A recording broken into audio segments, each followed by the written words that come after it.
ఒక పాయింట్ ఉంటాయి, మీరు దీన్ని గమనిస్తే మీకు అర్థం అవుతుంది అనమాట.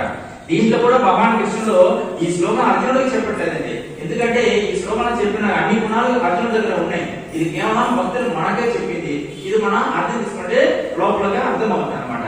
యతృచ్ఛాలాభ సంతుష్టో, యథేచ్ఛముగా వచ్చిన లాభం కూడా సంతృప్తి పొందటం. యతృచ్ఛాలాభ సంతుష్టం అంటే యథేచ్ఛముగా వచ్చిన లాభం కూడా సంతృప్తి పొందటం. ఎంతమంది రెడీగా ఉన్నాం?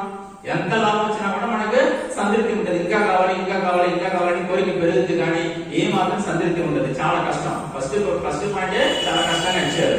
యతృచ్ఛాలాభ సంతుష్టో ద్వంద్వ అధీతం. ద్వంద్వ అధీతం రెండో పాయింట్ ఏమి ఇచ్చారు?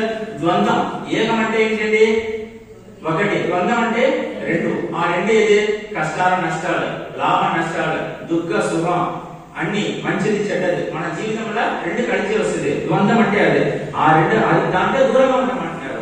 దానివల్ల మీరు ఏమి హాని అవ్వకుండా, దానివల్ల మనం ఏమి అడిక్ట్ అవ్వకుండా, దానివల్ల బాధపడకుండా, సుఖం వచ్చినప్పుడు సంతోషంగా వెళ్ళకుండా కొంచెం దూరంగా ఉండాలి. అది ముముక్షు చెప్తున్నారు. జ్ఞాని అందరూ ముముక్షు అంటే మంచి జరిగినా చాలా సంతోషించరు, దుఃఖం వస్తా ఎక్కువ ఏడవరు. మనం కూడా దాని నుంచి కొంచెం అధీనంలో దూరంగా ఉండటం. ఆ రెండు దగ్గర నుంచి మనం జన్మ తీసుకుంటే ఆ రెండు ఖచ్చితంగా వస్తాయి. అందుకే ఆ బృందం నుంచి కొద్దిగా దూరంగా ఉండండి. అధీతం, ద్వంద్వ అధీతం. విమర్శరక. విమర్శరక అంటే ఏంటండి? అసూయ. మిగిలిన వాళ్ళ గురించి మనం ఎక్కువ అసూయ పొందటం విమర్శరక. ఈ మూడు చాలా ఈజీగా ఉంది చూడటానికి, కానీ నిత్య లేఖలు పాటించడం చాలా కష్టం అన్నమాట. చాలా సంతృప్తి పొందడం చాలా కష్టం. అలాగే ద్వంద్వ నుంచి అధీనంగా ఉండటం చాలా కష్టం. విమర్శరక అసూయ లేకుండా మనం చెప్పుకుంటాం మన దగ్గర అసూయ లేదు, కానీ మనసులో ఎక్కడో ఒక చోట వాళ్ళకైనా కొంచెం గొప్పగా మనం ఉంటే బాగుంటుంది కాబట్టి ఒక భావం ఉంటుంది అనమాట. ఆ ఒక చిన్న డ్రాప్ కూడా ఉండకూడదు. ఈ మూడు కూడా ఉండకూడదు. సమహ. ఇక్కడే పాయింట్ వచ్చారు. ఏమి జరిగినా కూడా మీరు మీ మనకు సమానంగా ఉంటాయి. ఎప్పుడో నీటిలో గాలిలో కొట్టకుండా ఇప్పుడు నదిలో ఎలా ఉంటుందో మన మనసు కూడా సమానంగా ఉండాలి. సమహ అంటే సమానంగా అంటే మంచి జరిగినా కూడా పెద్దది ఆస్పిరేషన్ లేకుండా, చెడ్డది జరిగినప్పుడు కూడా పెద్ద ఏడుపు బాధపడకుండా సమానంగా ఉండేట మాత్రమే కృష్ణుడు అక్కడ వచ్చి కూర్చుంటారు అనమాట. అంటే ఇది సాధ్యమా? మనందరికీ సాధ్యం కాదు. ఎందుకంటే మన జీవితం తీసుకుంటే మన అన్ని రకాల దుఃఖాలు సుఖాలు మనం అనుభవిస్తాం, మన రకరకాల ఎమోషన్స్ స్ప్రెడ్ చేస్తాం అనమాట. ఎందుకంటే మనం పుట్టిన నుంచి అలవాటు అనమాట. కానీ ఇలా సాధ్యం ఉంది అని చెప్పేసి రామచంద్ర మహాప్రభు అవతారం తీసుకుని మనకి జీవితం చూపించారు. ఎందుకు ఈ అన్ని అవతారాలు ఉన్నా రాముడు వారి అవతారం ధర్మంగా ఎలా మీరు జీవించాలని చెప్పడం వరకే దానికోసమే అవతారం చేశారు. రాముడు వారి అవతారం. కృష్ణ అవతారం దేనికి చేశారంటే భగవంతుడు మనం చూడాలని మన భక్తులు అందరి కోరిక పెట్టుకున్నారు. అందుకే కృష్ణుడు యోగ పురుషుడు చెప్తున్నారు. యోగ మాయలు మొత్తం నీళ్ళు అన్ని మనకు చూపించారు. మన ప్రేమ కృష్ణ మీద ఎంత ప్రేమ అన్ని తీర్చుకోవాలి కదా, అందుకే అవతారం చేసేసి భక్తులు ఆశ అన్ని తీర్చారు కృష్ణుడు. ఇలాగే రాముడు వారు అవతారం చేసేసి సమానంగా మీ మనసు ఉండవచ్చు అంటే ఒక బెస్ట్ ఎగ్జాంపుల్ ఆయన అవతారం తీసుకున్నారు. ఆయన ఎలా అలా ఉన్నారంటే ఒక చిన్న ఎగ్జాంపుల్ మనం చూసుకుంటాం. అంటే రాముడు వారు ఎవరు పుత్రుడు? దశరథ మహారాజు పుత్రుడు అన్నమాట. దశరథ మహారాజుకి వయసు ఎక్కువైపోయింది. 60,000 సంవత్సరం వయసు ఎక్కువైంది. అందులో 1,00,000 సంవత్సరం వరకు బతికి ఉంటారు కాబట్టి వయసు ఎక్కువైపోయింది. 60 సంవత్సరం. ఒకే ఒక తెల్ల జుట్టు వచ్చింది. మనం ఇప్పుడు అన్ని తెల్లగా యూతలో ఉన్నాం, కానీ డై రాసుకున్నాం. కానీ ఆయన ఒకే ఒక చెల్ల జుట్టు వచ్చింది. అలాగే మనకి ఎక్కువ వయసు అయిపోయింది.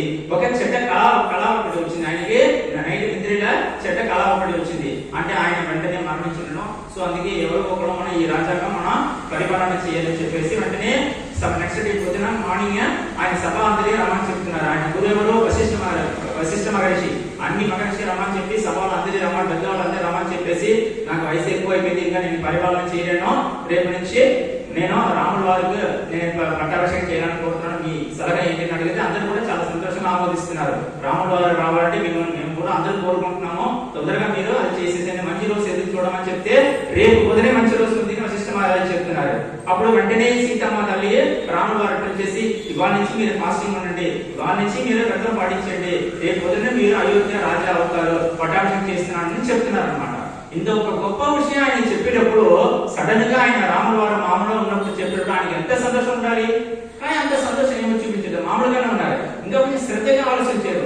సడన్ గా ఈ పెద్ద రాజ్యాంగం మనకు ఇస్తున్నారు, నేను పరిపాలన చేస్తాను, ఎలా న్యాయం చేస్తాను, ఒక మంచి ప్రజలందరూ ఎలా నేను కాపాడుతానంటే ఆయనకి ఒక రీజన్స్ పెద్ద ఆయనకి ఒక ఇది వచ్చింది, నేను ఎలా చేస్తాను, నా పోస్ట్ అంత చాలా గొప్పది కదా, నేను అంత పరిపాలన చేస్తాను ఆలోచనకి వెళ్ళిపోయారు. కానీ ఆయన పెద్ద సంతోషం ఏమి చూపించలేదు. అక్కడ మంచిది జరిగింది అనమాట. చెడ్డది ఎక్కడ జరిగింది? పర్సనల్ అసిస్టెంట్ ఒక ఆవిడ ఉన్నారు మంత్రానికి. ఆవిడ ఏమి చెప్పింది, రాముల వారి పరిపాలన రాజా అవుతే మీ అందరూ మీరు అడుగుకొని తినాలి, మీ కొడుకు భరతుడు జైల్లో పెట్టేస్తారు, లేకపోతే ఆయన చంపేస్తారు, తర్వాత నీ జీవితం అంతా చాలా ఏడుపు అయిపోతుంది, నీ జీవితం అంతా నాశనం అయిపోతుంది, ఇప్పుడే నీ దశరథ మహారాజు చెప్పి నా కొడుకే రాజా అవ్వాలి, రాముల వారు వనవాసం వెళ్ళాలని చెప్పేసి ఆయన మైండ్ మార్చేస్తారు అనమాట. వెంటనే ఇంత ముందుగా చాలా సంతోషం, ఆయన మంచివాడే కైకేయి, కానీ ఈ దుర్మార్గుడు ఆలోచన వల్ల ఆవిడ మైండ్ కూడా చెడు అయిపోయింది.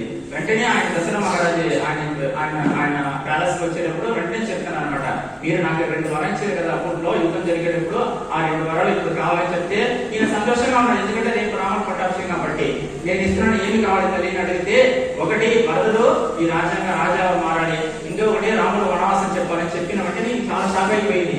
అదేంటి ఇంత దుర్మార్గుడు మారిపోయావు, నేను అనుకోలేదే, ఇప్పుడు దాకా ఇంత చెడ్డ ఆలోచన నీకు వచ్చేది కాదే, ఎప్పుడు నీ మారి ఇంత ఘోరంగా చెప్పేసి చాలా కనిపించి ఏదో జోకు వేస్తున్నాను, కాదు నిజంగా చెప్తున్నాను, నా కొడుకు రాజా మారాలి, రాముల వారు వనవాసం చెప్పాలి వెళ్ళాలి అని చెప్పేసి గట్టిగా చెప్తున్నారు. ఈయన ఏమి చేయకుండా ఆయన ఎమోషన్ల కళ్ళు తిరిగి పడిపోయారు అనమాట. రాముల వారు వెంటనే ఆయన కైకేయి చెప్తున్నారు, రాముల వారు ఆయన తండ్రి పిలుస్తున్నారు చెప్పండి అని చెప్పేసి వెంటనే పిలుస్తున్నారు. రాముల వారు వెంటనే వస్తున్నారు, ఇప్పుడే కదా మాట్లాడినా వెంటనే ఎందుకు పిలుస్తున్నారు అని చెప్పేసి ఒక డౌట్ తో అక్కడ వాళ్ళ రూమ్స్ వెళ్తే వాళ్ళు అక్కడ చెప్తున్నారు, కైకేయి మీ నాన్న చెప్పలేకపోతున్నారు, నేను చెప్తున్నాను, ఆయన ఇష్టం ఏంటంటే భర్తలే రాజా మారాడి, రేపు నుంచి మీరు వనవాసం వెళ్ళిపోవాలి అని చెప్పేసి ఆయన ఆలోచన ఉంది, నీ తండ్రి మాట వింటావా లేదా అని చెప్పేసి అడుగుతున్నారు. ఇది ఎంత దుఃఖం. దాదాపు ఒక 6 గంటల ముందుగా ఒక మంచి సంతోషమైన విషయం జరిగింది, ఆయన పెద్దదిగా సంతోషించలేదు.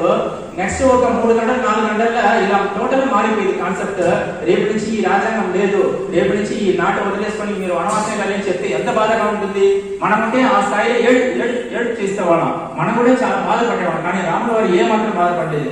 దీనికన్నా మంచి సుఖం ఏమీ ఉందమ్మా, నా తండ్రి మాట వినడం కన్నా దానికన్నా గొప్ప వరం ఏమి ఉంది, నేను ఈ రోజు ఇప్పుడే నేను బయలుదేరుతాను చెప్పేసి వెంటనే బయలుదేరారు. అప్పుడు ఆయన ముఖం చూస్తే 1000 సూర్యుడు ఒక్క సూర్యుడు చూస్తేనే ప్రకాశం ఉంటుంది, కానీ అప్పుడు ఆయన రాముల వారి ముఖం చూస్తే 1000 సూర్యుడు ప్రకాశం ఉందంట.